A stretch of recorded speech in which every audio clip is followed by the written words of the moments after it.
Welcome to Cool Breeze Over the Mountains, a podcast where we chronologically step through and discuss each movie starring Keanu Reeves. My name is Andrew Gormley, and I am one of your hosts. I am joined on this episode and every episode by my co-hosts.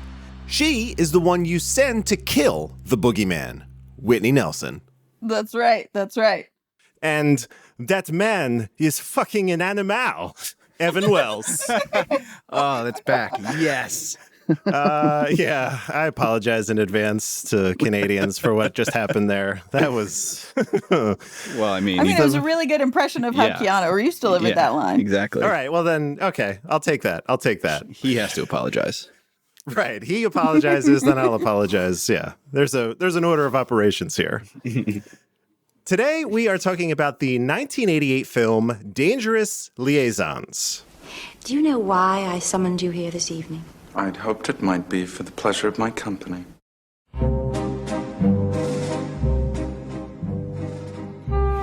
You remember when Bastide left me? Yes. Went off with that fat mistress of yours whose name escapes me.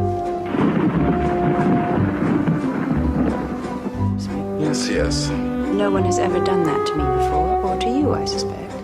Monsieur le Vicomte de Valmont, my child, whom you very probably don't remember, except that he is conspicuously charming, never opens his mouth without first calculating what damage he can do. You may rely on my discretion. Thank you, sir. Providing, of course, that you agree to my price. The IMDb plot synopsis here is a scheming widow and her manipulative ex-lover make a bet regarding the corruption of a recently married woman. Mm-hmm. It was directed by Stephen Frears, who's had a number of directing successes with films like High Fidelity, which is a personal favorite, The Queen, and Philomena. There are a lot of recognizable names in this film. We have Glenn Close, John Malkovich, Michelle Pfeiffer, Uma Thurman, and Peter Capaldi. What do we think about this cast? Pretty stellar, right? Amazing. It's a heck of a cast. We're back at a movie that has critical reception. Whitney. Yes, it does. This is quite the critical reception. Do you want to run us down what we're dealing with here? Yeah, this is a 93% on Rotten Tomatoes. Unreal. And that's for the critical reception. The audience reception gives it an 83%, which is also pretty high. Yeah. Is this the highest? This might be the highest critical. I definitely Keanu? believe this is the highest reception on either end that we've seen so far. This might be the highest critical Keanu ever, maybe, I think. So I pulled a user quote here from Rotten Tomatoes, and we have a couple other ones, but I thought that this was a pretty sick burn. Jennifer D., she writes, I love France in this time. Pretty dresses. I found it very intriguing and seductive. Proves once more that Glenn Close is astonishing and that Keanu Reeves actually has had a good role in his life. Yikes. That hurts, Jennifer. That is rough. That's harsh.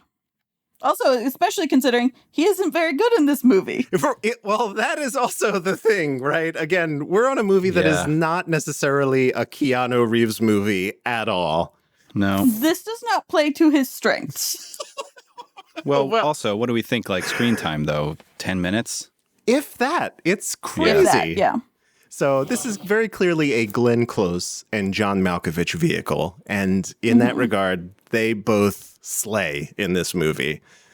Really? You think John Malkovich does? There's a lot of acting. Because I pulled the quote from Rotten Tomatoes again when I was looking through the reviews from user Anna B that I feel like very, very accurately sums up my feelings about John Malkovich in this movie. Yeah, go for it. Let's hear. She says, fun movie, but I just don't buy Malkovich as a seducer. He does that detached, bored aristocrat who judges everyone and is a dick pretty well. Yeah. But what does Michelle Pfeiffer's character see in him? He doesn't play weak, pathetic, and penitent very well. He's also not all that seductive. He mostly just smashes his face against her face and grabs her a bunch. I'd get a restraining order, not want to save him with my vagina. Ooh. But aside from that, I enjoyed the cast and outfits. And I'm right there with you, Anna B. No, that's good. I think what they did is they didn't put the seduction on screen for a lot of it, too. Like, they would they would reference seduction in following scenes.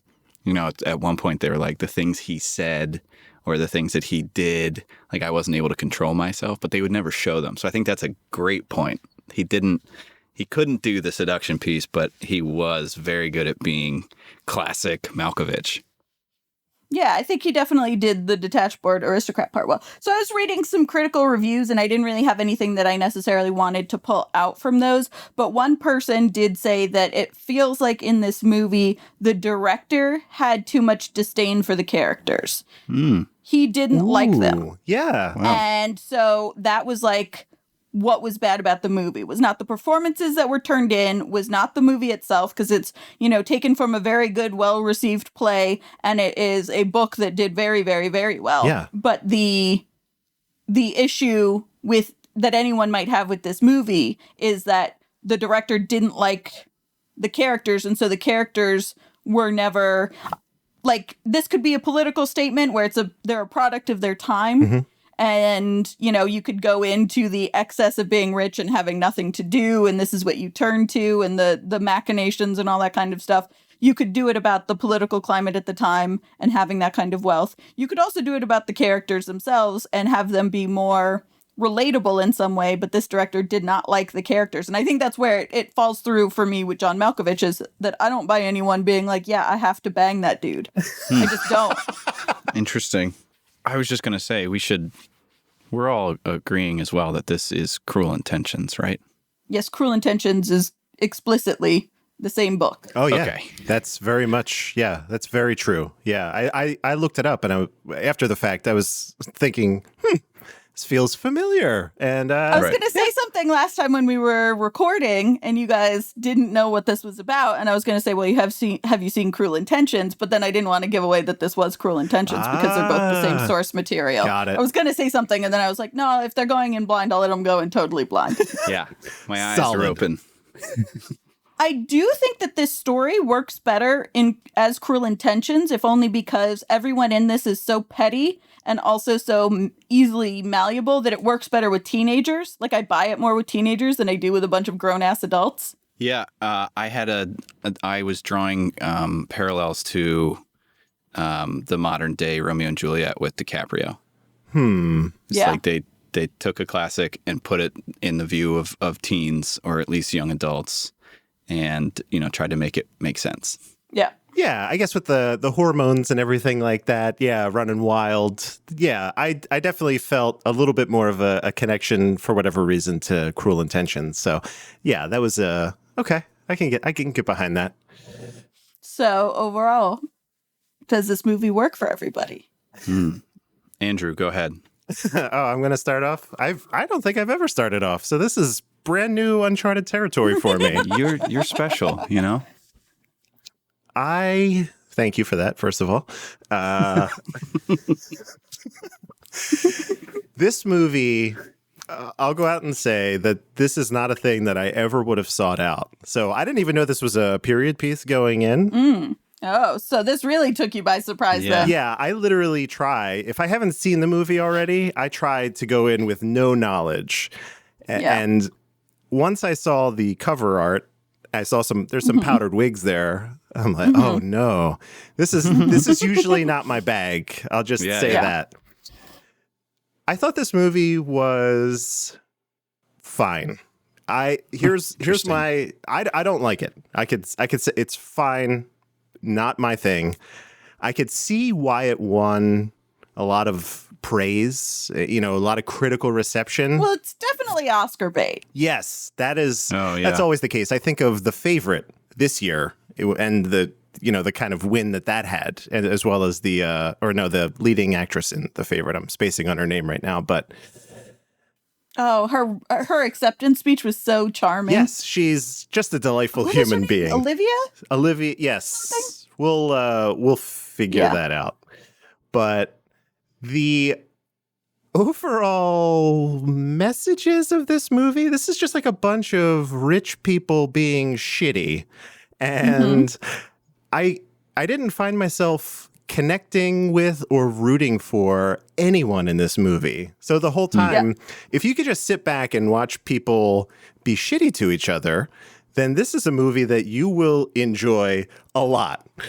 But for me, while I found some of it funny and some of it maybe a little bit moving, overall, it did not work for me. I did not like it. Mm-hmm.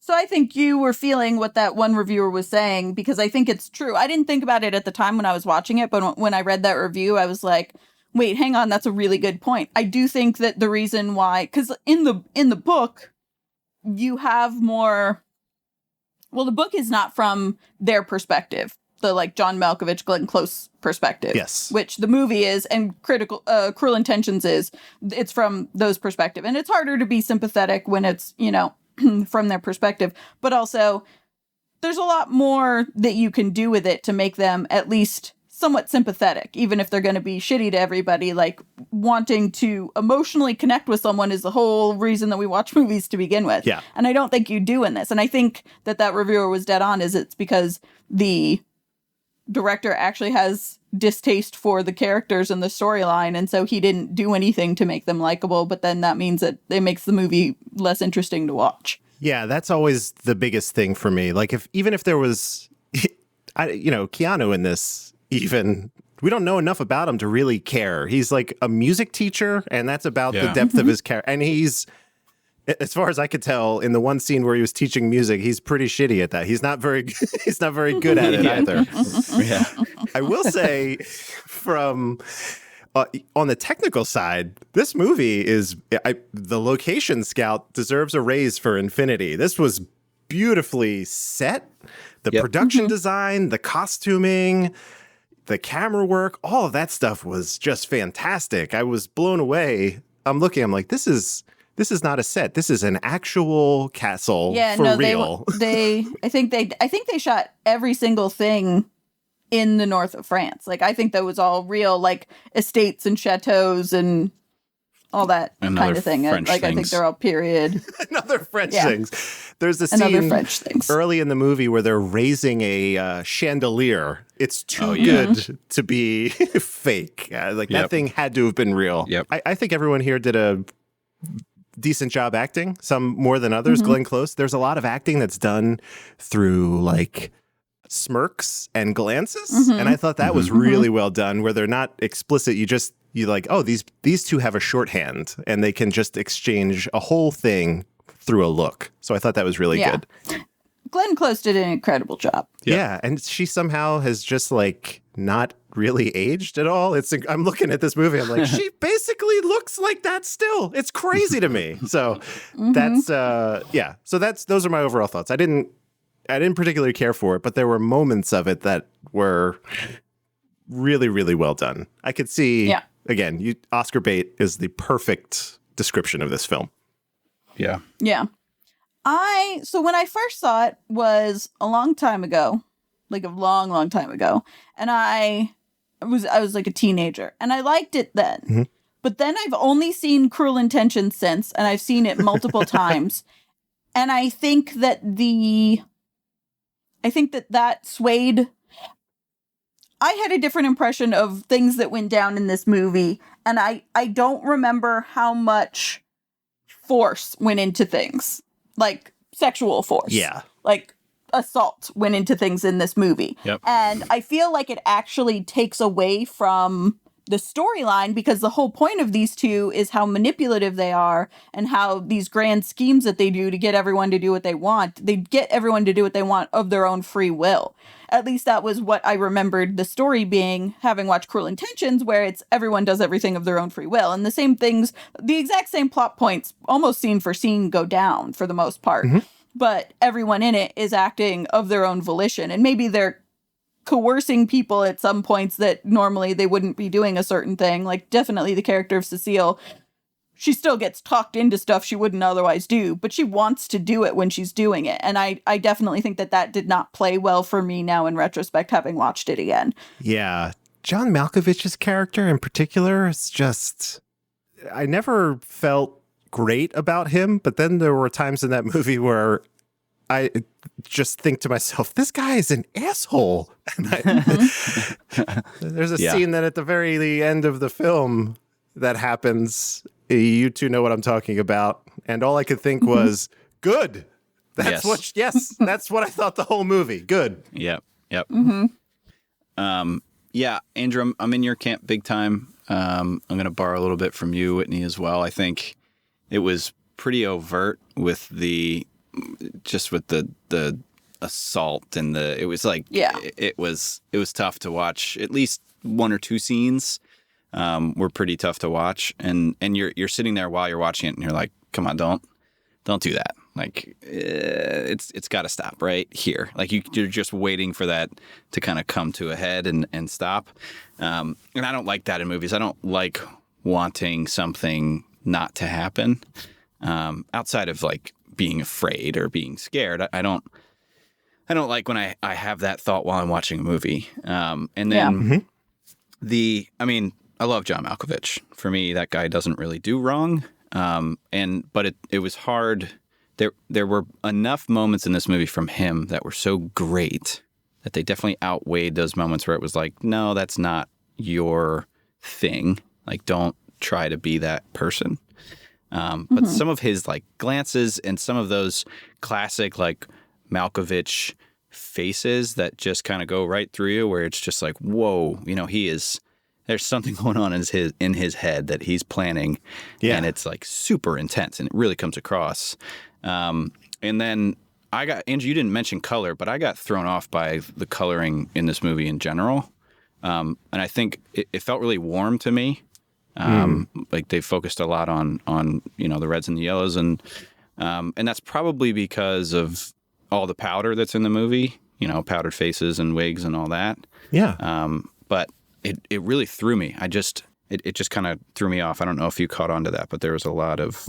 You're too used to today's all blues and grays. Maybe that's what it is. It's actual film, Ev. Yeah. There's noise and shit. It's authentic. That might be it. But I thought at a high level, the movie was... there was a lot going on. They had a lot of different moving parts. And I get that you want a little bit of complexity in a movie. You want something you have to follow. And I kind of got lost in the names, too, if I'll be honest. Like, they were very French names. And there were some crossover. Like, some of the names sounded similar. And for a little while, it was kind of like, hold on. Which person are they talking about? All of my notes are written with the characters. Or not with the characters' names, but with the actors' names. I'm not even going to try. It's so much easier to keep people straight. Yeah. I'm not even going to try to pronounce some of those. But it was a movie. It was good. It just something wasn't there for me. I think for me, it was like they didn't love their own plot. They didn't love their own writing, so they built it up with great actors. And that's kind of where I felt about it. My only other technical point, because we've kind of covered everything that I feel about it, is that I thought the cinematography was good. Like you said, obviously the locations and the sets and the props and the costuming and everything is gorgeous and very richly detailed and very authentic and beautiful. But I thought that the editing was terrible. I thought the editing was disconcerting. None of the shots match up. Yeah. Like, they cut back and forth too often between things in montages, and they don't give you a sense of place. Like with editing, when you cut from one to another, like characters are supposed to be walking out one way and walk in another way, so you have an idea of like a sense of movement. But when they walk in the other door, your brain goes, what's happening? They've now changed directions and stuff. And I felt like the editing did that the entire movie in a bunch of different ways, where it was jump cutting weird, and it never gave you a sense of place. And it didn't feel to me like it was on purpose to tell the story. Yeah. It just felt like it was the editor doing that because that's how he likes to cut, which didn't resonate with me. It took me out of it a couple of times where there were cuts where I was like, wait, what's going on? Where are we now? Yeah, I'm with you. There was a really great meme going around about Bohemian Rhapsody, and that it shouldn't have won the award for best editing. It should have won the award for most editing, because you have a scene where there were 17 cuts for a person just to like sit down. And yeah, I definitely got that in this movie. There were even a couple times when the camera would cut and a person was not even in the room anymore. Like one of the servants escorts someone in a room and then there's a cut and they're like, where did she go? She's gone now. That's the little stuff. If you're looking for it, I guess you'll find it. But I'm always kind of looking for that stuff. So Yeah. Yeah. I really only notice that kind of stuff when it is either helping to tell the story very well or not telling the story at all, is when I notice stuff like editing. Because I know enough to know like when someone's making a conscious choice, but it tends to, when it's good, it slips into the background unless it's like something that's helping the plot along or something that is not helping the plot along. In this case, it was not helping the plot along at all. yeah, there was something, Ev, that you said that sparked something in my brain. I think we can all agree that the character John Malkovich plays is a very bad person, right? Yep. But I kept coming back to him as someone that I wanted to watch. And I think that is on the strength of Malkovich as an actor. Like, I'm a fan of pretty much everything else that he's in. So even when he's playing someone who is a asshat, he's a very charismatic actor. So Yes. there was a pull there where I'm like, I like John Malkovich, but I hate this guy. But John Malkovich. So yeah, that's an interesting thing. I'm watching this guy do terrible stuff, but it's John Malkovich. So yeah, there's my exactly. That's all I got for that. I'm not opposed to watching him do terrible stuff. I just didn't buy him being this great seducer who convinces all of these women to sleep with him because I didn't ever. Both of these people are sociopaths. Oh, without And a doubt. Glenn Close feels like she's empty, but she does it in a way where I could see people wanting to sleep with her and be her friend and be part of all of these intrigues and whatever. John Malkovich is a sociopath and he's empty in a way that I don't see him convincing women to fall in love with him. Like, all of his stuff ranks so hollow, and that was the point. Like, it was supposed to be that he's empty inside and all of the stuff he says rings hollow. But, like, there's no reason why all of these women should go with it then. And so that's the only plot point. The only thing that I don't like about John Malkovich is that I don't buy that part of his performance as being realistic at all. But I think all of his performance was incredible. I think that was more a choice of the director than it was necessarily John Malkovich's choice, because it was definitely a conscious thing to be like hollow and, you know, creepy rather than like someone that women could fall in love with. But I do think that he has an incredible amount of gravitas and does inhabit the role very well. Yeah, I think going to build on that, I think maybe it's a case of his reputation precedes him. Like, he's got this playboy kind of reputation, but really when you see his tactics, it's basically what that commenter said, where he just throws himself into women and hope that they don't say no. And if he thinks that they will say no, he will dangle some sort of threat over them, like he did with Cecile. He had, you know, the thing with the key that he mentioned for her. He's like, you invited me or whatever. So I kept picturing, and call me crazy for this one, but like Javier Bardem would have been who I kind of pictured instead of Malkovich. Obviously, I don't think age would have worked. But I think he would have been the right amount of bad, but also the right amount of, you know, someone who could be seductive in a role. Suave and mystique, you know, he's got that combination. This is like your dream casting. Yeah, Javier Bardem in this role. Yeah. What about Ryan Felipe?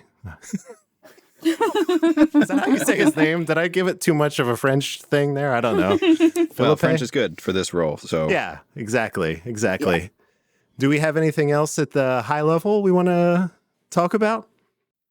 No, I don't think so. I think I've said everything that I have. Yeah, let's go.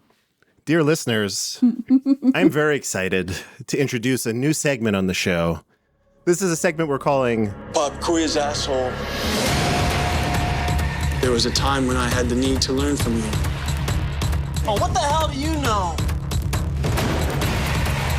Lose! I don't lose! I win! You got a lot to learn about sportsmanship.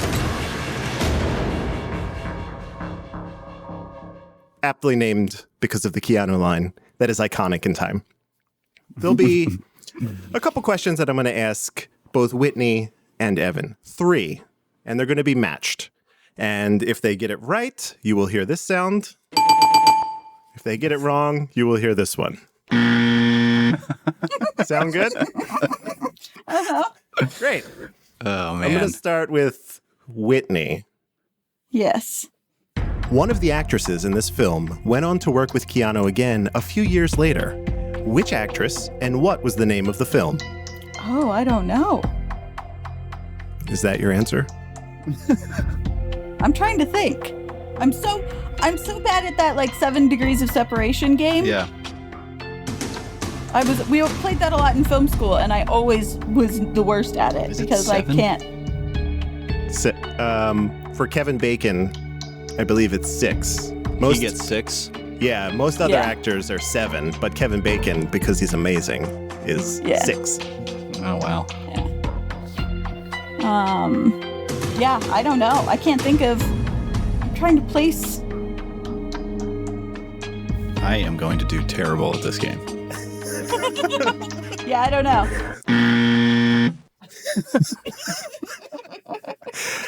It was Uma Thurman in a movie called Even Cowgirls Get the Blues. Sounds like a winner. I don't think I've even heard of that movie. I know, me either. I'm just trying to make connections. You'll see that all of these other questions are tenuous at best. Here we go, Evan. Uh-oh.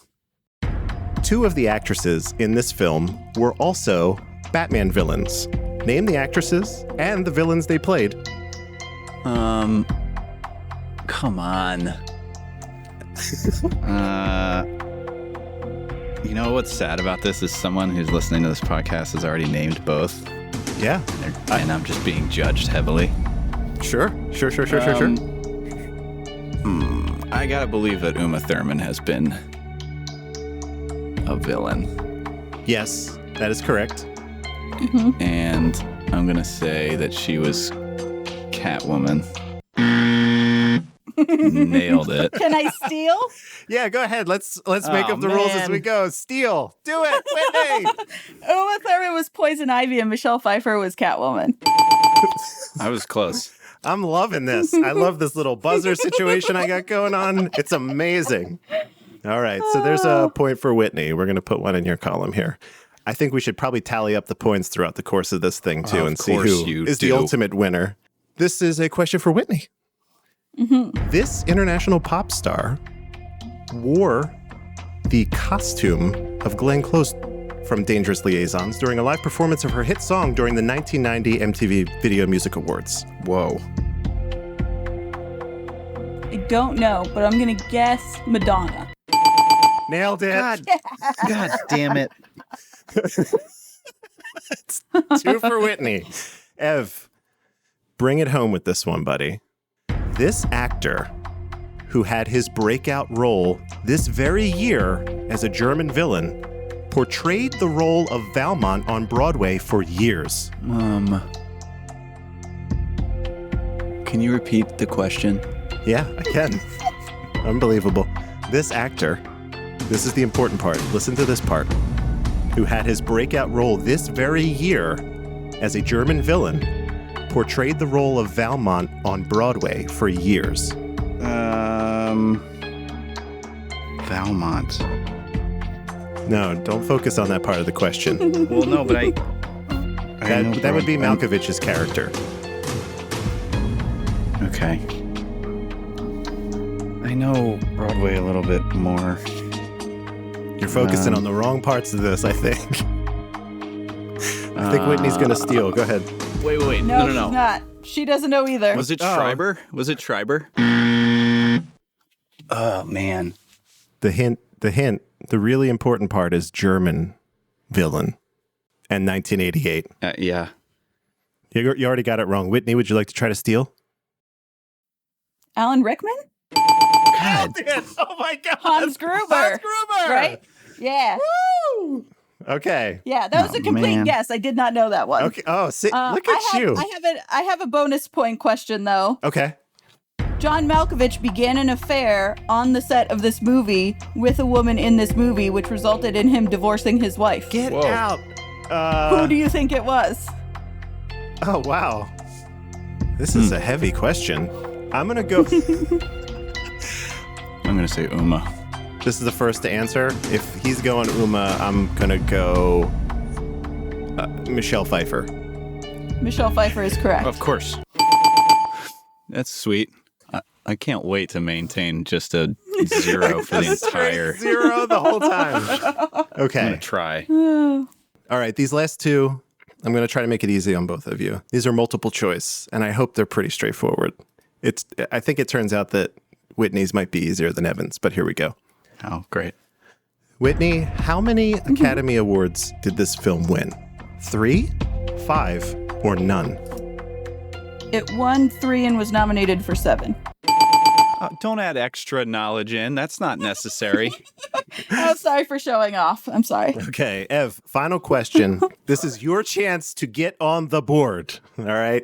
I'm asking the questions and I'm somehow ahead of you here. Okay, here we go. Wow. Which of the following actresses was originally offered the role of Cecile? Okay, that's the role that went to Uma Thurman. Was it Elizabeth Perkins, Sarah Jessica Parker, or Julia Roberts? Whoa.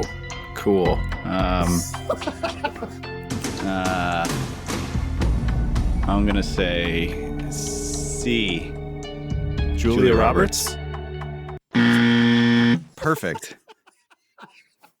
This is great. You're It was Sarah Jessica Parker. Oh my God! Okay. All right. Wow. Well, I didn't read anything about this movie, so next time I'm going to.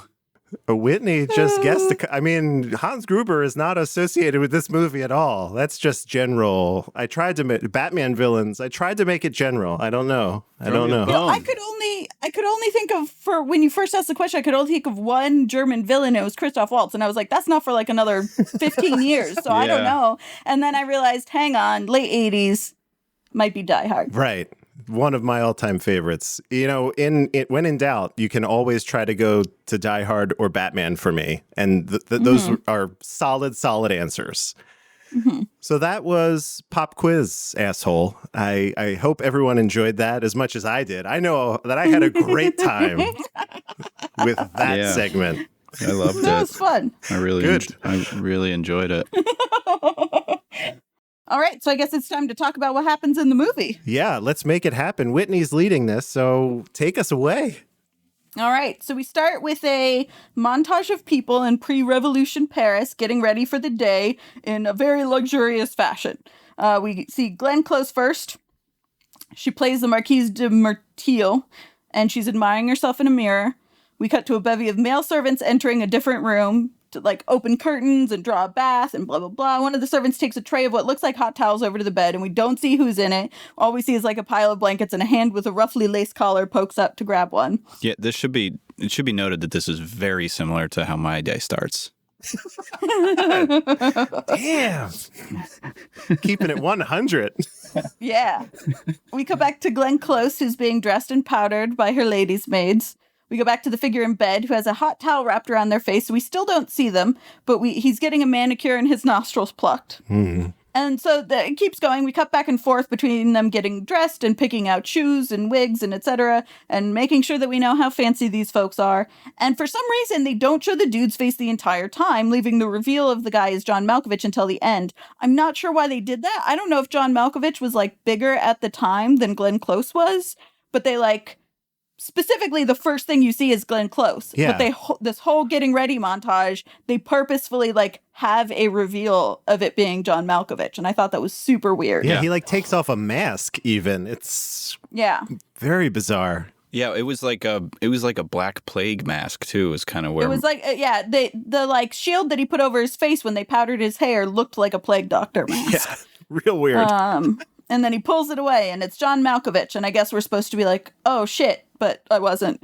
I was. I did that.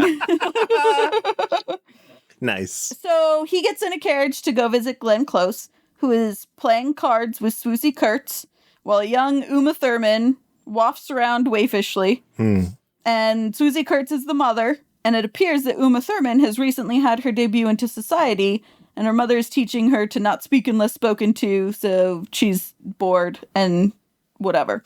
And Glenn Close is already coming off as devious when she looks at Uma Thurman and says, let's see what we can devise for your amusement. Yeah. And then John Malkovich is announced, and the mother leaves no time in saying, this man is conspicuously charming and doesn't open his mouth without first calculating what damage he can do. And Uma Thurman's like, well, then why is anyone letting him visit? And the mom says, well, everybody does. So we've already established what kind of a man John Malkovich is before he even enters the room. Yeah, he hasn't even said a single word, and we already know. So he says that he's come in to pay a call before leaving Paris because A, he doesn't want to be in Paris in August, obviously, and B, he's neglected his aunt. Turns out Susie and Uma were also invited to the aunt's chateau for the summer, but all of this conversation is happening. Literally every single piece of this conversation is happening while he's staring at Uma Thurman's boobs. Yeah. Oh, man, it was so bad. And she was like, the mom was like, we got to get this innocent woman away from this lech. So they go out, and we find Cecile has been living in a convent up until now. So they leave, and then we get down to the nitty-gritty with Glenn Close and John Malkovich. She asked him to come over so she could talk him into a revenge scheme. A former lover of hers left her to run off with John Malkovich's former mistress, but is currently in need of a wife. So for both of them to get revenge on their former lovers, they are going to develop this plan because this third party, who we never actually see in the movie, needs a wife, likes young convent-educated girls, and has his sights set on Uma Thurman, who has guaranteed virtue. Yes. Glenn Close wants John Malkovich to seduce Uma and take that virtue, and she says, love and revenge, two of your favorites. And he says, no, it's way too easy to seduce her. It would ruin my reputation. But what he really wants, what's really making him say, no, I won't seduce this young woman because that would look bad for me as a cad. What I really want is Michelle Pfeiffer is staying with my aunt over the summer. And she is a woman known for her strict morals and happy marriage. And so he wants to seduce her for the prestige of seducing a famously unseducible woman. Right. It's the challenge of it that he's more interested in. Thrill of the Yes. chase. Exactly. So he's going he has his sights set on going to his aunt's house to seduce this woman that no one thinks he would be able to seduce.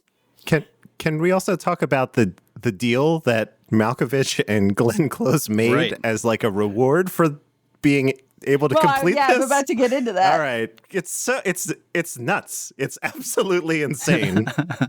Well, in this conversation, you start to see the dynamic of John Malkovich being in love with Glenn Close. And there's clearly a basis in this conversation of them having been this way for a long time. Mm-hmm. And she and her obsession with power and manipulating people gets off on him being infatuated with her and her not, like, keeping it in sort of the friend zone, essentially. Yeah. They established that. So he then tells Glenn Close that the two of them should sleep together. He's like, while we're doing this other stuff, maybe we should fool around because I'm sure you're not being satisfied by whoever you're sleeping with. And you really start to see that dynamic of him, like, being in love with her. And she says that if he gets written proof of seducing Michelle Pfeiffer, she will reward him by, putting it on him. Yes. But that the written proof is non-negotiable for this transaction. So if he wants her to put it on him, she's got to get a letter. Yeah. And then, as if it was cash, he asked for an advance, and that was pretty amazing. Yes. Yeah. And she denies the advance. Then they part, and we see that this entire time, Glenn Close has had a young man in her bedroom just waiting for her, which is a boss move. Yeah. And they never revealed this guy. Yeah, well, that's because it doesn't matter. It's just one of many. None of these people matter. Right. They're all just pawns. Waiting in the wings. So then we cut to John Malkovich at church, and apparently he's already made the trip to the countryside and has already moved in with his aunt at the chateau at the estate, and we are at church. That was a real big time jump for me that confused me at first. Yeah. So he's standing against the side, leaning against the wall in church, which is bold at that time and watching Michelle Pfeiffer take the sacrament. And then the whole party of people who are staying at the aunt's estate decide to walk back from church, and that's when they finally get a chance to sort of like talk. Michelle Pfeiffer asks why he didn't also take the sacrament, and he says, well, I have this appalling reputation. And she's like, oh, I know. I've been warned about you. And he says that he's been surrounded his whole life by immoral people, and I've become one of them. But I feel unworthy now, and I want to be a better man. And like is giving this impression of bearing his soul to Michelle Pfeiffer in the first time he meets her. And she approves of this, of him wanting to be a better man and etc. Yeah. So then we cut to the opera. And Glenn is using her spyglass or opera glass to watch everybody but the show. And there in the audience is Keanu Reeves crying at the beauty of the music. Yay. It's incredible. These are, I remember a few episodes ago, Evan had mentioned our first Keanu tears, and that was me crying about Keanu. These are the actual first Keanu tears. Keanu tears, Important yeah. to distinguish. For Keanu, by Keanu. That's, yeah. And an upsetting moment for me because from the last movie, I really wanted to maintain that he would have short hair for this since he hacked it off in Prince of Pennsylvania, but he's wearing a wig. I was like, man. So we'll never know. Next movie, it's going to be not quite as long, but not super short either. You'll see. Okay. Okay. Mark Evans' I said words. it. All right. Declared. Evan, Yeah. 0 points, medium Not length so hair. short, but not so long. Can you put that on the website? Could pick him out of a lineup. Andrew, put it yeah, on the website. It'll be, I'll add a page on the website, Keanu Hair Watch. thank you. It'll be, Thank you. It'll be fine. I should probably get bonus points if I'm right. All right. I see how it is. Okay. Good to know. So Glenn Close invites Keanu Reeves in to meet Uma Thurman after the show and convinces her mother to hire him as a music teacher for Uma. Then we cut to John Malkovich, who's going hunting with his butler. And we see that John's asked the butler to seduce Michelle Pfeiffer's maid in order to steal all of her correspondence. But so far, the butler has been seducing the maid, but hasn't been successful in convincing her to steal correspondence. So he does get some intel, though, and he knows that Michelle Pfeiffer doesn't believe that he goes hunting in the morning. She thinks he's up to something else. So she's had like a footman follow them. And instead of going hunting, they do shoot at him quickly, but only to distract him. They go into town, and there's a poor man having all of his things repossessed, and he pays off the old poor man's debt and is surrounded by his family, all poor people begging for money, and he hands out money to all of them, with Michelle Pfeiffer's spy watching them all be grateful and hit this charitable act that he's doing. Yes, very saintly. Then we find out that John Malkovich's butler specifically picked these people out. Right. For this purpose, because they wanted to be caught being generous to the poor in quote-unquote secret. And it works, and Michelle Pfeiffer is not only deeply moved by this act of charity, she also tells the aunt, who is also deeply moved. Yep. But then she's gotten another letter warning her of all the horrible things that he's done. And she says, how can someone who is just doing such nice things be so depraved? And he says, well, since I don't know who is saying all of these things about me, let me just say that all of this is because I'm a weak man who is easily influenced. My act of charity was just me being influenced by a powerful new force in my life, you. Please help me fight my feelings for you. I would never dream of doing anything illicit and insulting you, but I can't help myself. It's a good line. This is after 1-2 days. Yes. Yes. It could happen. Maybe. And she gets so overwrought with emotion at this confession of love that she has to run into her room and take off her corset. Yeah. That was, I didn't really grasp all that. It's like, is she... Well, that's because you've never worn a corset. Okay? I know, but I don't know. It just... No, literally people are laced so tight into those that as soon as you start to get like emotional in any way, like flustered or hot or, you know, deep breathing of any kind, you can't. And then you start to like panic because you feel claustrophobic. Yeah. That's why women had fainting couches and all that kind of thing, because literally you would get mad at somebody and feel like you were going to pass out. Yeah, I guess I wanted them to portray that it was more shock and less like admiration. Oh, the emotion itself was what you were. Like, were they trying to say that she was like awesome? I'm so glad this guy loves me and that feels good and I'm getting hot, or oh, that's terrible. This is freaking me out and I'm getting hot. Somewhere in between the two. Yeah, and I also didn't love that they told people that they loved them so quickly. Well, that's real. That's accurate to the time. Dating didn't even happen until the Industrial Revolution. Okay. Dating is like a product of consumerism. So like, especially when you're aristocrats, you would just say, I love you, and then you would like get married or not get married or whatever. But like there was no courtship. Got it. Maybe there was like, I have an intent to court you and we will dance at the next 3 dances we're at together and then I will tell you that I love you. But that was about it. It all traditionally did happen very, very quickly. Yeah, you're a suitable match. It was literally all based on like lust. Okay. I And never lust actually you. like getting to know someone. Yeah. Got So it. that's Classic actually, France. That's actually fairly yeah, exactly. Classic France. There's a reason why France has the reputation that it does. Yes. Okay. Perfect. Yeah. So this is pretty accurate to the times of how fast everything went down and how fast he was ready to declare love and how fast she was ready to believe that he was in love with her. I think it was a little bit of a mix of the both why she got so upset. Obviously, we already have talked about her being a very devout and moral person and being in a happy marriage. And so I think it was equal parts. A man is declaring his love for me, and that makes any person feel good when someone is like, I want you and all I can think about is you and you make me want to be a better man. Like, people are into that. But also she's like, it very much, I think, also did upset her, which is why she got so overwhelmed she had to go take off her corset. Got it. That night, John Malkovich catches his butler sticking it to the maid, and then he blackmails the maid into showing him all of Michelle Pfeiffer's incoming and outgoing mail. We cut to Keanu Reeves teaching Uma some kind of grading music. Oh my God. Oh, man. It's brutal. I almost asked Andrew to pull a clip of this so that you guys could hear it. And then I was like, I don't want to do that to anyone that doesn't have to listen to it. I cannot handle harpsichord.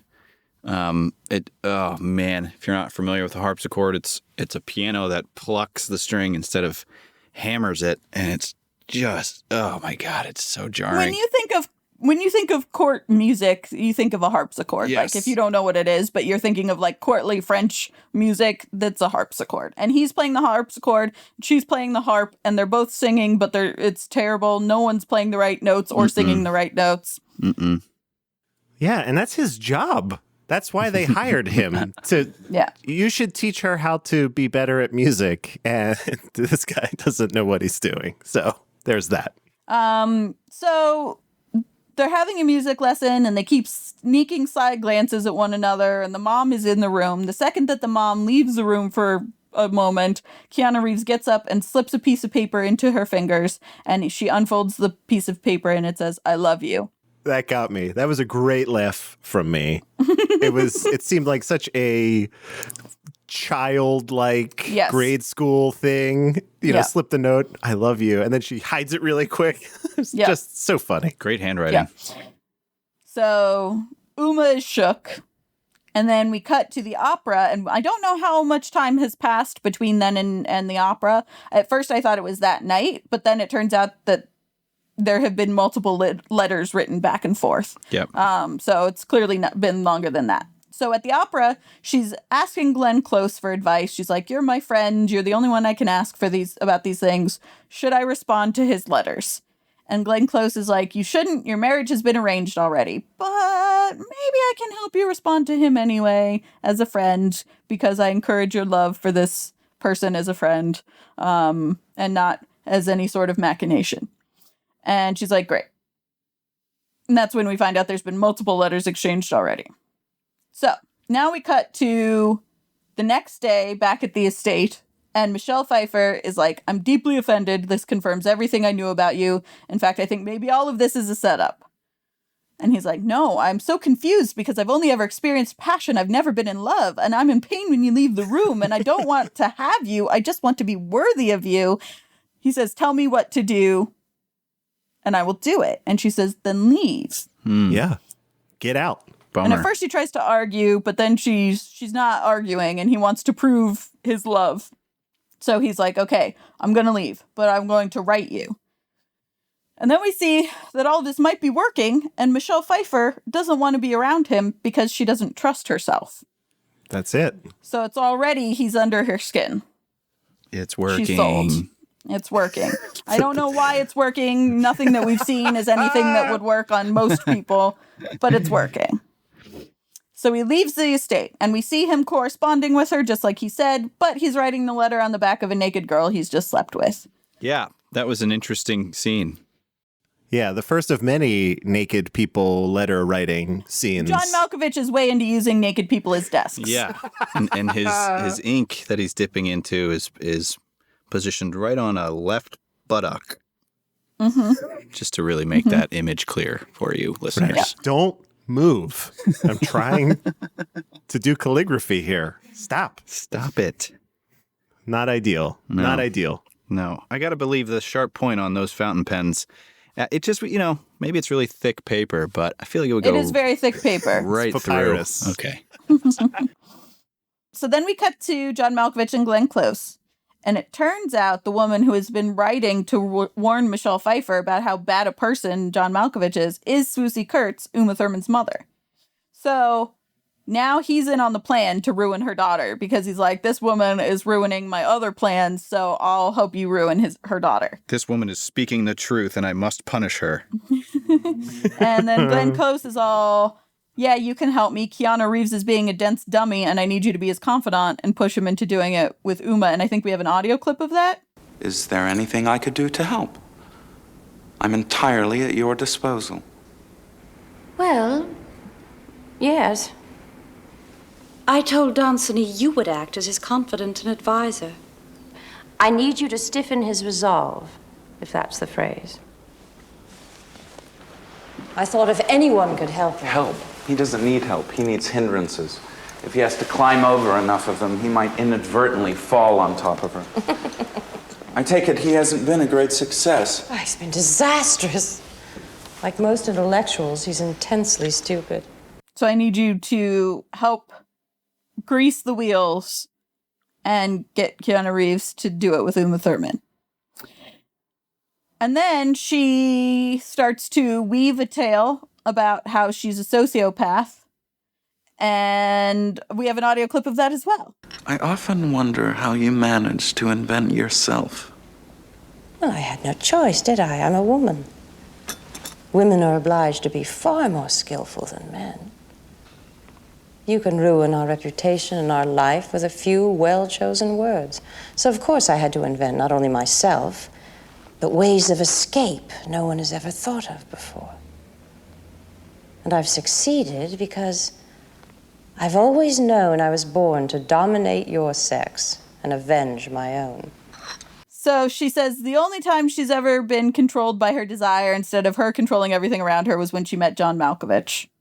And this is clearly because she's trying to do that thing that she's been doing, that we have the subtext of her doing this whole time, which is they've been in this sort of will they, won't they thing, and it seems like maybe they have, but she won't let him right now. And she is keeping him engaged, but at arm's length, which she clearly has been doing for a very long time. So that's this whole sort of story that is, this is how I got this depraved. Mm-hmm. But she's using this story to actively keep him engaged, but not with her.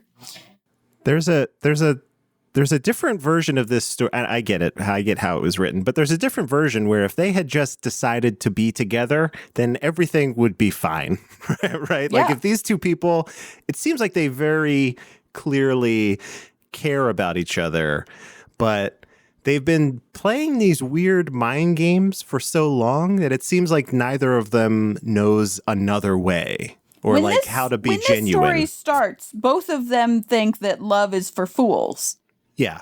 So they can't be in love with each other because they're not fools. I Right. also got a vibe that it was like a turn on for each of them to do this to other people. Well, yeah, because she likes having control and he likes having the reputation of like being able to convince people of things they don't want to do. Yeah.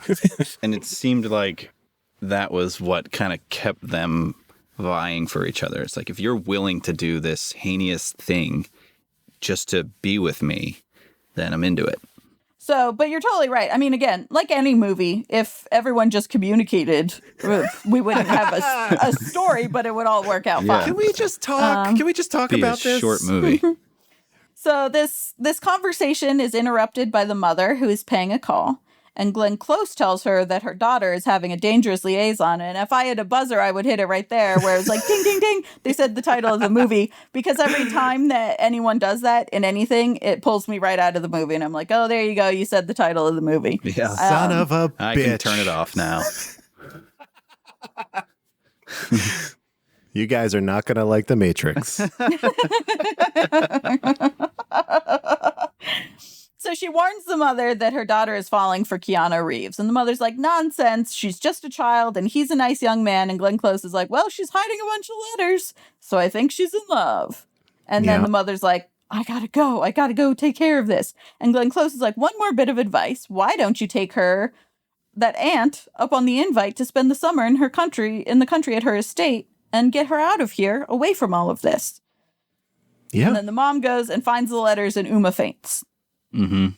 But we've now got it where Glenn Close has arranged for where everybody is for this summer. Now also Uma Thurman will be there. So John Malkovich has to go back to the country. Even though he told Michelle Pfeiffer he would leave. Yep. He did leave. He did, but he's He coming technically. did back. leave. Yeah, he's come back. Yeah. He gets everyone to go for a walk as a diversion and tosses a letter at Uma. And it's from Keanu.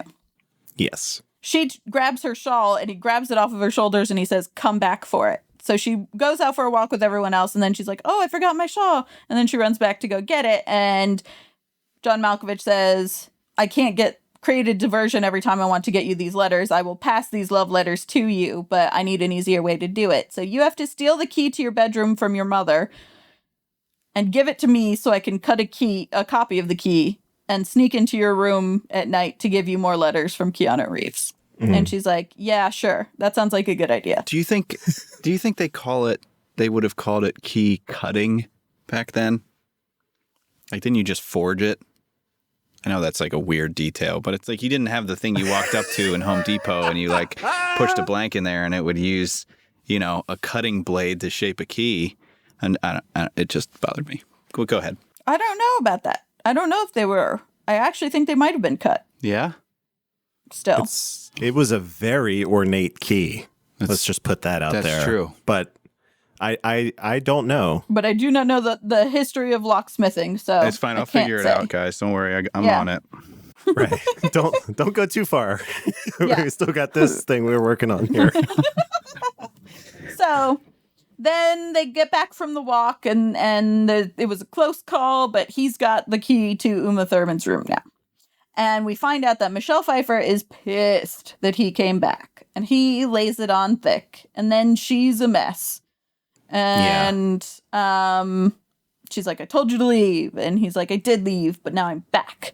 And I can't be away from you. And blah, blah, blah. And she falls apart because she's now torn between two men. Was this the part where they were talking in the garden? Was Yes. that so I just want to, there was that incredibly funny, I laughed out loud when he walks away and she says, wait, or beckons, wait a minute or something. And his head just pops back out from behind the tree. I lost my shit for that part because it seemed so out of time almost. Yep. Like that's a thing that people do now. But I just thought it was really, really funny. He does like maybe 2 or 3 things in the movie that seem like comedy now that I was like, all right, I can get down with this. These are the moments where I'm losing this guy. He does something funny. He brings me back. It's really, I'm torn. I'm really torn. Yeah.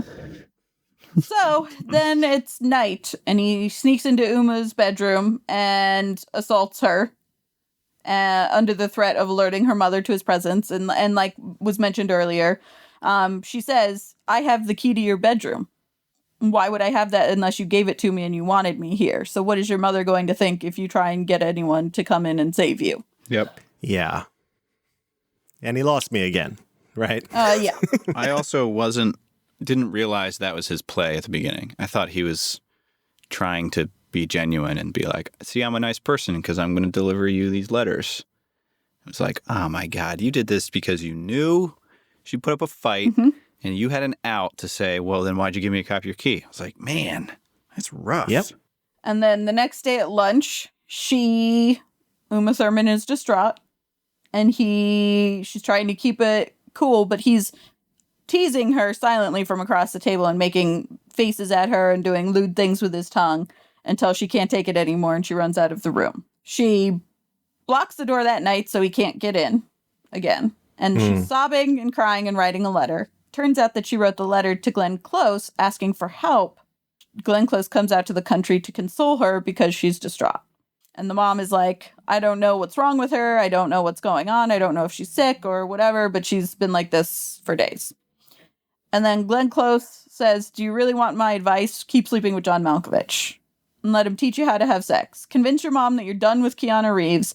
Marry the man your mother wants you to, but as long as you take a few precautions, you can have sex as many times as you like, with as many men as you like, in as many ways as you like, because women get the raw end of the deal and things, so you might as well take advantage of the few things you can. It's quite a speech. And somehow, this turns Uma Thurman around from being distraught at being assaulted into, cool, I am going to learn how to be a slut. Right. And like, I'm all for being a slut. I am pro being a slut, just like as a general political philosophy, go have sex with everyone. That Yeah. I'm not opposed to that at all. But I do think that does not all of a sudden take away the fact that you were assaulted against your wishes. Yeah. Now they try to sort of play this off as a Glenn Close in this whole speech of here's my advice. Asks her, did you stop him? And she says, yes, I, tried to fight him off. And then she's like, did you try to fight him off? And she's like, well, he just has a way of saying things that you agree to it even if you don't want to. And she's like, you could just say no. And she's like, I couldn't just say no or whatever. And so that's like, maybe she really wanted it. And she clearly did not really want it.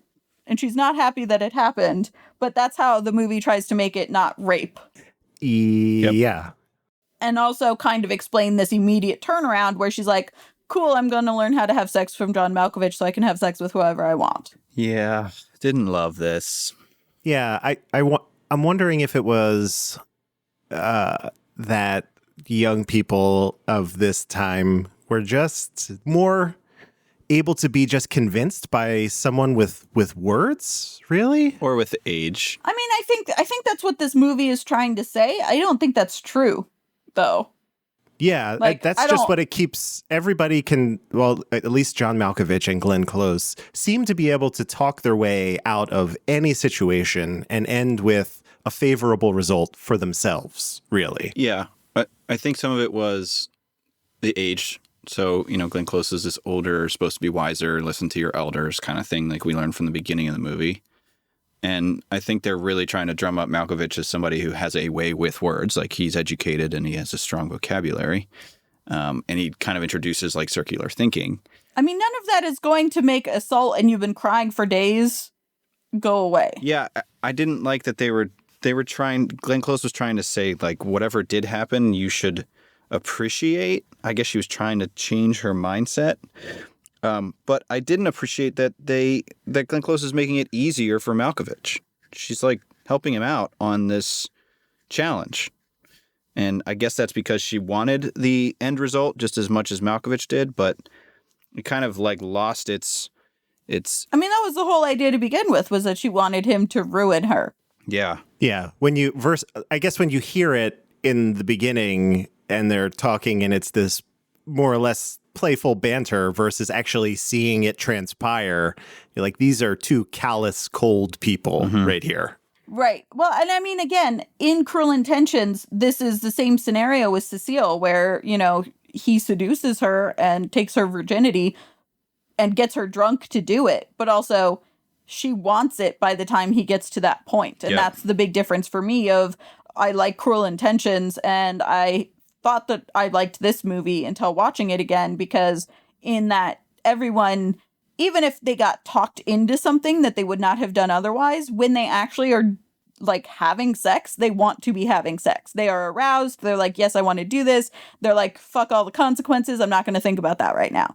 And Yes. that is fine because people make those kinds of mistakes all the time, but like they want to do it. Their body and their hormones take over and they're into it. Yep. And that I feel like is not problematic in the way that all of this is problematic. Like this just made me upset and made me like, I didn't understand Uma Thurman just letting it go. Like I get Uma Thurman being happy about now she's free to be a sexual person because Glenn Close has told her that that's like a possibility. That's fine, except for the fact that it just takes away the fact that she was assaulted to begin with. And I just don't think that's something that she would get over. Yeah. Yes. If Glenn Close had given that advice a week prior, Yes! yeah, that's Exactly. basically, yeah, If that's Glenn it. Close just sat her down and said, listen, I know you don't want to marry this guy. We talked about it and you were like, oh, he's so old and you don't want to do it. But just marry him. Convince your mom you're over Keanu Reeves. Learn how to have sex and then go have sex with whoever you want. And then she's like, oh, John Malkovich came in and he starts touching me and I'm not sure if I want it. But then I'm like, oh, wait, I can have sex with whoever I want. Literally just switching those scenes would have made all of this totally not a problem. Yep. Absolutely. Yeah. Even if she didn't really like John Malkovich and didn't even necessarily really want to have sex with him, and she's like, well, maybe I should do it to get practice. Totally different than him literally forcing himself on her. So Yeah. anyway, then they're at a party and they snark all over the place now that they've sort of checked one revenge off the list. And I think we have an audio clip of that as well. Surely I've explained to you before how much I enjoy watching the battle between love and virtue. What concerns me is that you seem to enjoy watching it much more than you used to enjoy winning it. All in good time. The century is drawing to its close. Isn't it a pity that our agreement does not relate to the task you set me, rather than the task I set myself? I am grateful, of course, but that would have been almost insultingly simple. One does not applaud the tenor for clearing his throat. Fantastic quote. It was really good. So they're waiting to see if Michelle Pfeiffer joins the party while they're having all of this conversation, and it's very sort of like they're having a good time.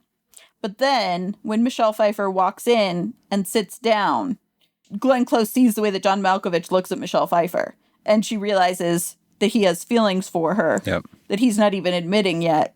But she sees the way that he looks at her, and her face just falls. She does incredible face acting there, where she's like keeping a very stony face, but you can feel the like gut punch of realizing that this guy that you thought you had complete control over is falling for someone. Yep. This was one of the moments truly where it's a long period of time where nothing is exchanged verbally and so much happens. Yeah. Yep. It's really masterfully done.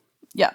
So then we cut to John Malkovich walking with Michelle Pfeiffer, and we hear like a voiceover from a letter that he's writing to Glenn Close where they're like walking every day, and every day it's a little bit longer, and she's coming around to it.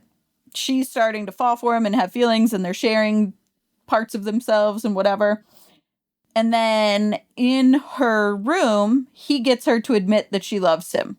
And when she says, yes, I do love you, he kisses her, and then she starts sobbing and falls to the ground and clinging to his legs and asking him to help her because she can't do anything about this. Yeah. And he picks her up and he lays her in bed and he starts undoing her clothes, but she's still shaking and crying, and so he can't do it.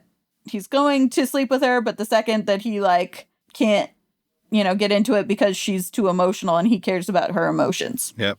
He calls to the aunt to come in and sit with her because he's like, she's sick. So he leaves when the aunt comes in. And then once everyone is out of the room, Michelle Pfeiffer reveals to the aunt that she has to leave the house. She doesn't want to go, but she's desperately in love and couldn't live with the guilt, so she has to go. And the old aunt says, there's no advice that can help someone in this situation. Like any advice I give you, you're not going to listen to. If he gave you an out by not sleeping with you, then you do have to go. Yeah, and that's her nephew, right? Like, basically, she's admitting, yeah, he's kind of a douchebag. If he let you go, you should get gone. Yep. Yep.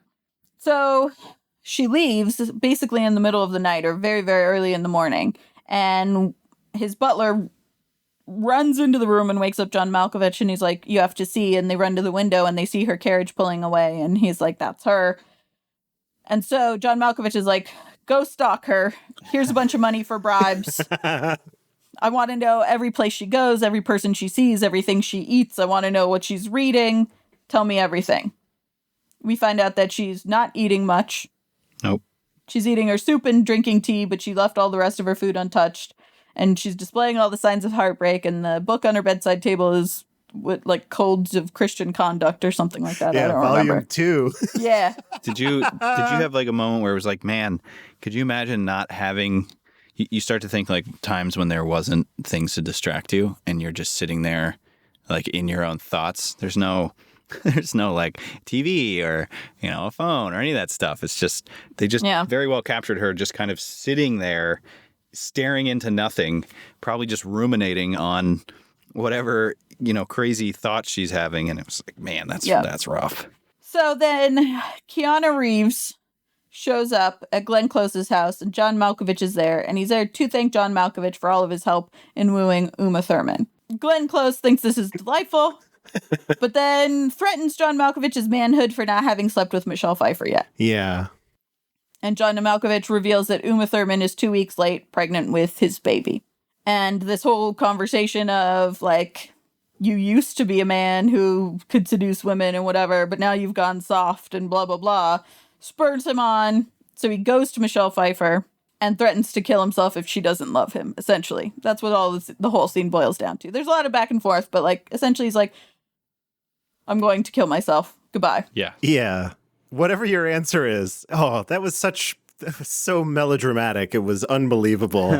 I just, when he said that, I was like, really? Yeah. That's where we're going to go? Went all in. Yeah. Too much. But it works. Because she throws herself at him and she stops him and she says, I promise I won't refuse you again. No more refusals. And so they do it on the couch. Somebody's going to be like, all right, see ya. Fine. Go die, I guess. That was just... I mean, someone should say that to him. Oh, yeah. Right. Definitely. It should have been that. There are so many moments in this movie where it could have ended positively on a happy note. Yep. This was one. It did not. But instead, they do it on the couch. Yeah. And then he runs yelling into Glenn Close's house to brag, all happy and giddy that he did it. Yeah, he bedded her. He's like shouting the word success as he runs into the castle. But he doesn't just say, cool, I did it and I'm here to brag. He starts talking about how wonderful it was and how he's never had any experience like that. Mm-hmm. And then the more that he talks about it, the more that Glenn Close gets sad because he's clearly fallen in love. Oh, yeah. And this is something Andrew mentioned earlier. Like they don't make eye contact in this conversation. And I thought it was really interesting how they shot it. He's kind of talking at the side of her head and she's just looking somewhere else in the room. And again, you just see the progression of all of the emotion just like falling out of her face. Yeah. So he doesn't have feelings for her anymore, or at least his feelings for Glenn Close are greatly overshadowed by his very current infatuation, like love that's at top of mind for him with Michelle Pfeiffer. And because hell hath no fury like a woman scorned, Glenn Close is like, our bargain is null and void. I take it all back. We're not doing it. You can't have sex with me because you love her. Because I'm jealous. John Malkovich tries to convince her that he does love her and he's always loved her. But it's starting to work. Like Glenn Close's face starts to turn around when he's like, no, it's always been you, like clearly. But then he ends by saying, this is just an infatuation and it'll be over in 2 weeks. But the word infatuation ruins it all again. And Glenn Close is pissed off still. So she storms off. Yeah, word choice. It's just word choice, Malkovich. You picked the wrong ones. Right. So he does admit that he's infatuated with Michelle Pfeiffer and undoes all the work that he just did trying to convince her he does still love Glenn Close. Yes. She storms off, and it turns out the young man that she currently has hidden in her chambers that she just leaves to sit there until she's ready to call on them, is currently Keanu Reeves. What a twist. Oh, this is 5 seconds. We see him on screen for now a total of 2.5 minutes, Yes. maybe, Yeah. so far. So Glenn Close writes a letter to John Malkovich saying, I'm leaving for a few weeks. When I come back, we will have one night together, and it will be our last time together ever, provided you were able to find written proof. And something about regret, but regret, you can't have happiness if you don't have regret. Something like that. Yeah. So she's like, I'll be gone for 2 weeks, and when I get back, we're going to do it. But that will be the last time we ever do it. Michelle Pfeiffer comes over to John Malkovich's place, and she's all glowy and in love and wearing some real frou-frou dress to accentuate the fact that she's like a schoolgirl in love. But the thing is, he just had a hooker in his room, and at first the hooker was going to sneak out when she was announced. But then instead John Malkovich was like, wait, maybe we should have her see you here. And she walks into the room to say hello to her love, John Malkovich, and she sees him paying a hooker, and she's like, I know her, she's a courtesan, she's been pointed out to me. And he's like, well, I've spent a lot of my life with unsavory people. She, like a lot of people in her profession, actually spend a lot of time doing charity work, giving back to people less fortunate. So I occasionally give her money to help her with her charity work. And this woman's like, Michelle Pfeiffer says, well, I wish I could believe you. And he's like, I knew you were coming. You were announced. So I didn't, this is my proof that there's nothing to hide, is I didn't try to hide her. Yep. And she's like, okay, I believe you. And then they're in love or whatever. They do it. And then John Malkovich says, start writing letters to me again. So clearly he's still after the proof to sleep with Glenn Close. Yep. Yep. And then he goes immediately to tryst with Uma Thurman some more. The wind bangs open a window or a door or something, and they feel like they get worried that somebody's there. Uma falls out of the bed, and John Malkovich comes back to the bed saying it was just the wind. There's nothing to be scared of. And she's like, yes, there is. I'm bleeding. Uh-oh. Yeah. So she falls out of bed and miscarries. They also don't know where Keanu Reeves is. Yeah, he's been missing for The exact amount of time that Glenn Close has been out of town. 2 weeks at this point. Yeah. Something, something along those lines. Coincidence. Yeah, so Glenn Close is back in town. And John Malkovich rushes in, and Keanu Reeves is nestled all up close to her in bed. And John Malkovich takes great pleasure in distracting Keanu from his infatuation with Glenn Close by telling Keanu that Uma has been sick and also been wondering where he is. She's in love with him. She's back in Paris, can't find him. She's distraught, not being able to find where he is. And then also, he hasn't been there while she's been ill. And the surgeon says she's recovering, but he hasn't been there for any of it. For this scene, I just want to say this was beautifully framed. There's a huge mirror on the wall, and in the reflection of the mirror is Glenn Close. And then you have Malkovich and Keanu on either side of this mirror. So there's like this triangle that is made. Yeah. It was really, really well done. I noticed that it's some great filmmaking right there. Yeah. And then he goes over to Glenn Close and says, I have a letter for you to read, essentially, and hands it over. Oh. And Glenn Close reads it, is like, so let's seal the deal. And she's like, not right now, not in this terrible mood you're in. Come back in a better mood next week and we'll, settle our debts. Nudge, nudge, wink, wink. Because I still love you in spite of all of your faults. And he said, are you sure there's not going to be some kind of new rule? And instead of answering the new rule question directly, she instead tells him this anecdote veiled as kind of a warning. Your affair and you falling in love with Michelle Pfeiffer is hurting your reputation as a scoundrel and you're becoming a laughingstock. And the anecdote basically gives him the script to use to break up with Michelle Pfeiffer. And so there's this whole story that she tells him about a friend and another friend and warning him that he was a laughingstock and etc. is all a veiled... It's a warning that he's becoming a laughingstock, but also it's her saying, I'm not going to sleep with you while you're with Michelle Pfeiffer. Yep. Yeah. It's unbelievable how insecure, these two people know each other's weaknesses so Yes, well. so and she's well. just able to pinpoint these little things that would make him act otherwise. I mean, he's a terrible person, but out of the character that he's currently in, really. Yes. So, yeah.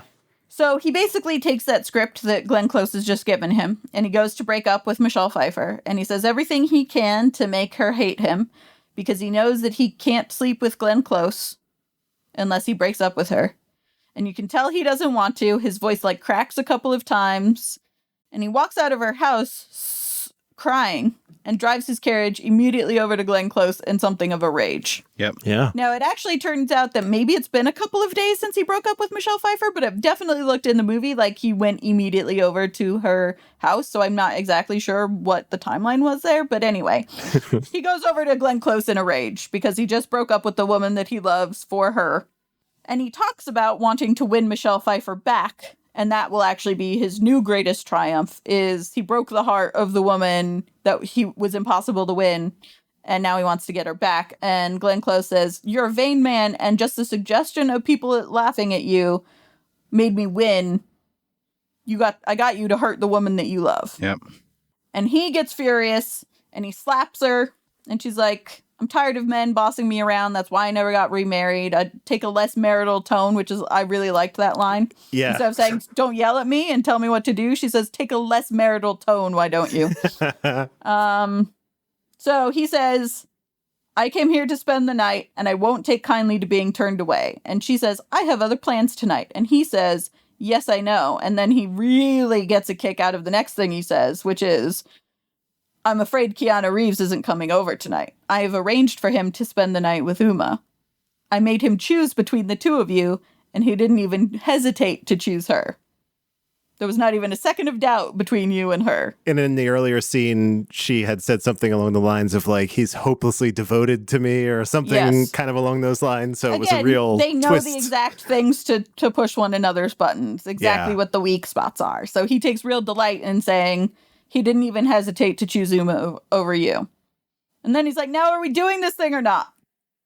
It's your choice." He says a thing that's really funny about a purgatorial couch. Yeah.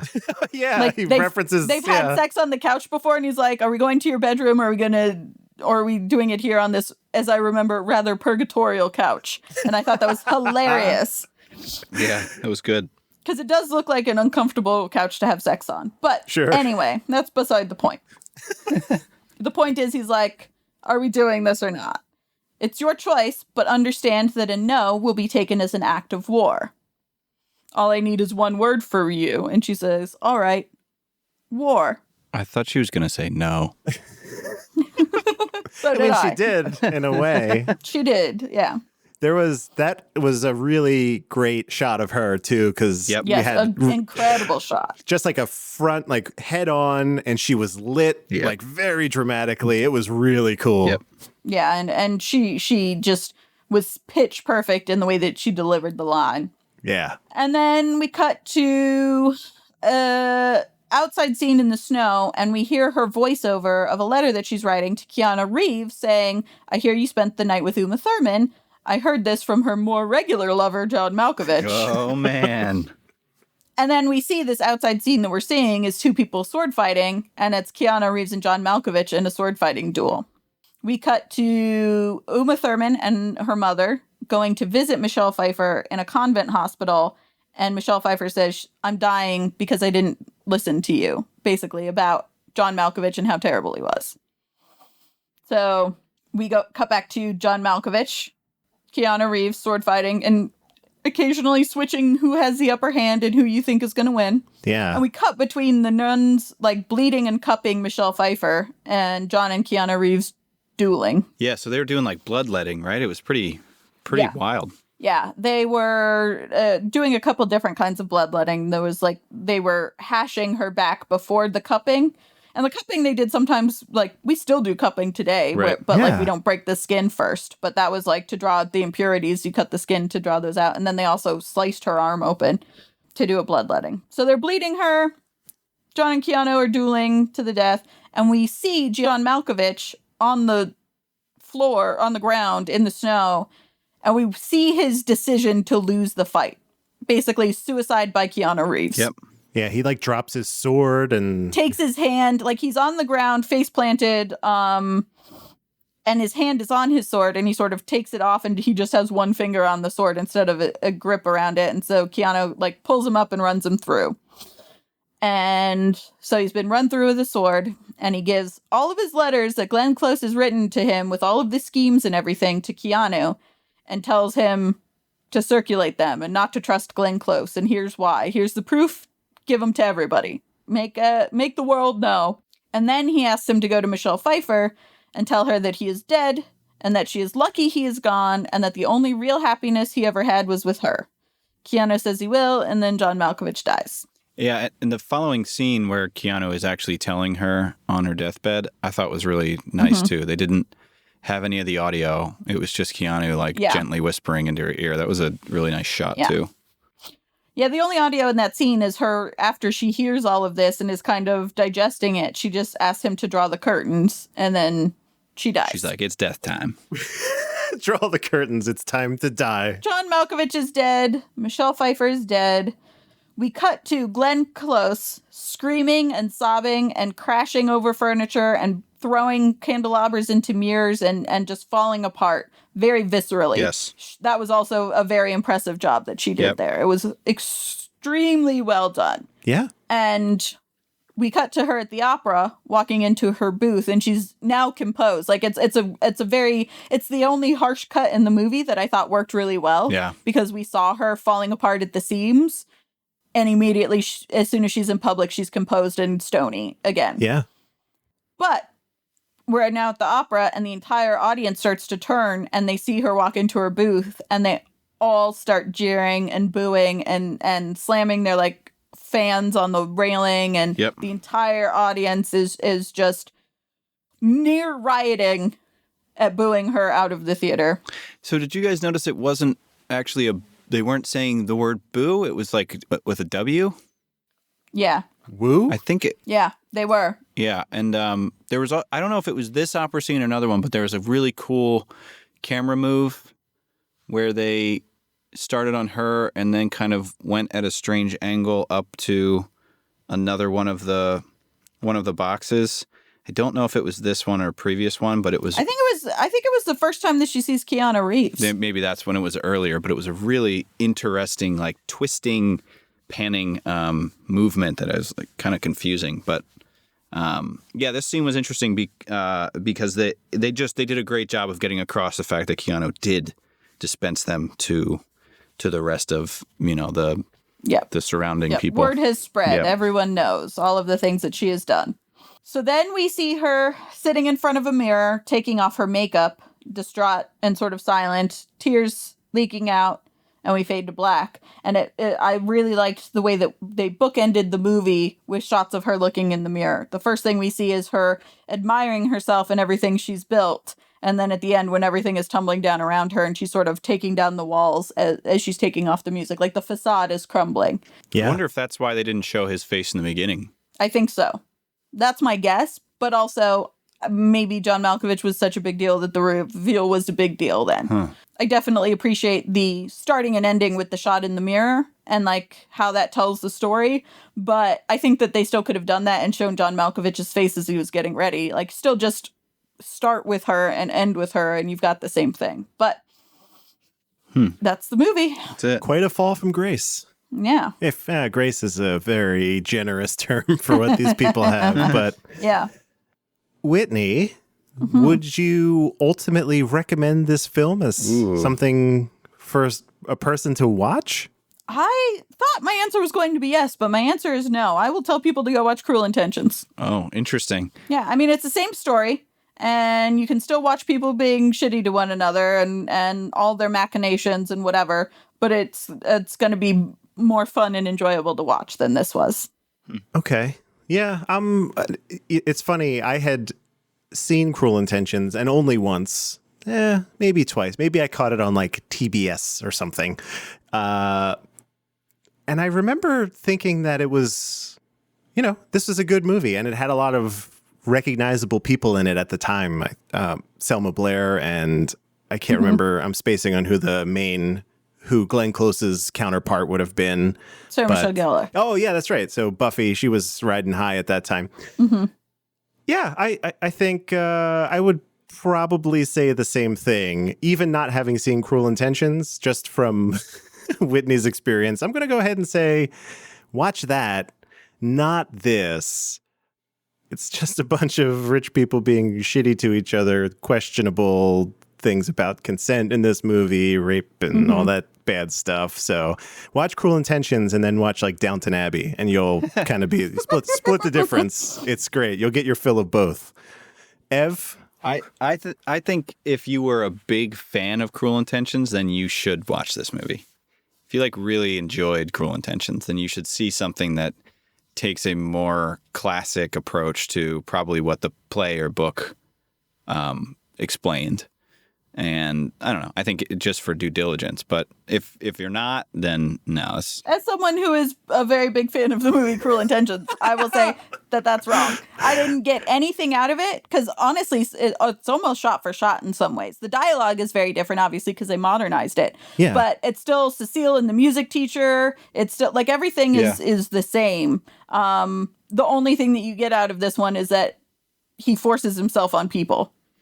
Yeah. He kisses Michelle Pfeiffer when she doesn't want to be kissed.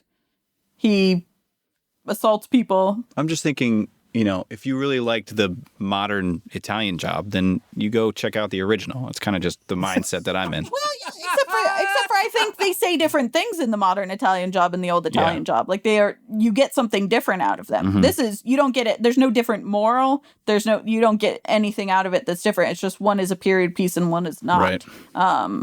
And so it's not like a different take on the story. This movie is actually one of those weird situations where you have like Armageddon and Deep Impact come out in the same year. Another movie that is this exact story came out this same year, 1988. It was called Valmont, apparently it starred Annette Bening rather than Glenn Close. So Annette Bening actually interviewed for this movie. Oh, really? Like she was in the running to be Glenn Close's position and then ended up going... Either the director didn't cast her in this one, and so she went to the other one, or she decided to go to the other one. I don't know which, but she was actually potentially going to be in this movie and then was in the other movie instead. Okay, so that might be the one to check out. Maybe I don't know if it's just as problematic, but maybe not. I have no idea how they chose to approach the source material for that one, but you might be able to split the difference and still get that very kind of on point time period piece with maybe some less problematic details there. Andrew loves to split the difference. That's not, I flat out don't recommend this movie, and I actually recommended a movie that doesn't even star Keanu Reeves for some reason. But hey, I don't know. So it sounds like Ev, you do recommend. And Whitney and I do not.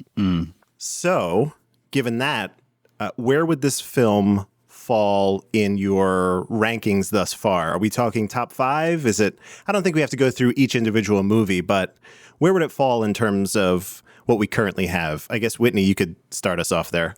Yeah, so we are, 9 movies in? Yes, that's correct. And yeah, so I'm putting it... I have it between Flying and Brotherhood of Justice at number 4, I think, for me. Okay. Evan, where are you going to put it? Can you do the top 5? Yeah, you currently have River's Edge, Permanent Record, Brotherhood of Justice, The Night Before, and Youngblood. I think it's going to be above Brotherhood of Justice. So what's that, 3rd? Yeah. Yeah, 3rd. Okay. Good to know. For me, I'm going to probably slot this in at my number 5, which would knock Flying out of that spot. Unfortunately. I also knocked Flying down a spot for Dangerous Liaisons. It's, no love lost for that one for me. But I think we all have the same opinion about that this is a well-made movie with some issues story-wise and, varying levels of lukewarm on the overall. Yep. Yeah. So we got all that done. That's all our housekeeping. Yeah, that's everything. Next week, I am ecstatic about this. This is a big one. We are talking Bill and Ted's Excellent Adventure. I am actually a little bit nervous because I have not seen this movie in a very long time, and I hope it holds up. I have never seen this movie. This is going to be my first time watching Bill and Ted. This is an experience for you. And it will be documented for all eternity. For public consumption. That's why I'm a little nervous. I just hope that it's... Here's the deal. I always get these people who... a lot of people have a very special place in their heart for 80s films. And if you miss them and then go back and rewatch them, there's a good chance that it just it won't connect with you. Yeah. I have nothing... I feel like... I don't know. I have nothing preconceived going in. Okay. So I don't think I'm going to... I don't know. We'll see. We'll see what happens. I don't know what to expect. All right. And Ev, you have seen this? Yeah, but it's been a long time, and I don't even know if I saw all of it, so it's effectively net new for me. I'm excited for both of you. I got to be honest. Yeah. So I am too. Yeah. This was one of my first experiences with Keanu in life, was this movie. And specifically the second one, but Bill and Ted, the characters, yes. You never forget your first time, you know? That's correct. That's correct. So, all right. I'm going to wrap it up. Here we go. You can find our website at coolbreezepod.com and access all of our episodes, the list of films we'll be reviewing, film rankings, and much more. You can reach out to us by emailing coolbreezepod@gmail.com or hitting us up on Twitter at coolbreezepod. If you think this is a podcast you can get behind, please give us a subscription on your preferred platform, and a review would be much appreciated. We actually got a really lovely review maybe last week sometime. That's the one I shared with the two of you. It was really, really nice to hear. So that's great. Yes, it was very nice. We'll be back next week with, oh boy, I'm excited. But until then, Whitney, where can we keep up with you on the internet? Yeah, so follow me on Twitter at Whitney_Nelson, Nelsen, and I'll sort of retweet all of the things that I'm doing. But I am on a video game podcast called Almost Better Than Silence. My biggest podcast, Historical Hotties, is one that I do with my sister where we talk about dead people that we fancy. And there's some really good episodes coming up, so now's a good time to get in and listen to new stuff. And that's Historical Hotties. And then I am on a real play RPG called Myth Takes. And at some point, Extremely Fast and Incredibly Furious is coming out, but I have no idea what the release date is for that. So stay tuned to my Twitter, but don't hold your breath also. Very exciting. It's very exciting. Yeah. Evan. Yes. Acree. Yes, that is the right pronunciation. Good job, Andrew. Where are you on the internet? I am on Instagram at Evan Acree, as Andrew just so eloquently mentioned. Also on Twitter. Don't go near it. It's nuclear. It's terrible. But I do have an internet presence update for you all today. What? What? Yes. It's something I've left off from previous, and then I realized literally the other day that I have another internet presence. So my apologies for keeping it from all of you. It's called 10 episodes. I'm on Untapped, which is an app for checking in beers that you drink. So for the listening audience that's undoubtedly also on that app, you can find me at Evan Acree. So here we go on the internet. Slowly but surely on the most obscure corners, elbowing your way in. Amazing. I actually helped dissuade someone from following you on Twitter the other day. Thank you. So thank you. I'm glad to be of assistance there. I just wanted some acknowledgement. So appreciate that. You could find me at Dark Driving on Twitter. I am also going through the slow and laborious process of updating my website And that should be done in the next 6 months or so. At Dark Driving on Twitter. Thank you all for joining us. And in the words of Bill S. Preston and Ted Theodore Logan, who we will be meeting next week, be excellent to each other. Party on, dudes.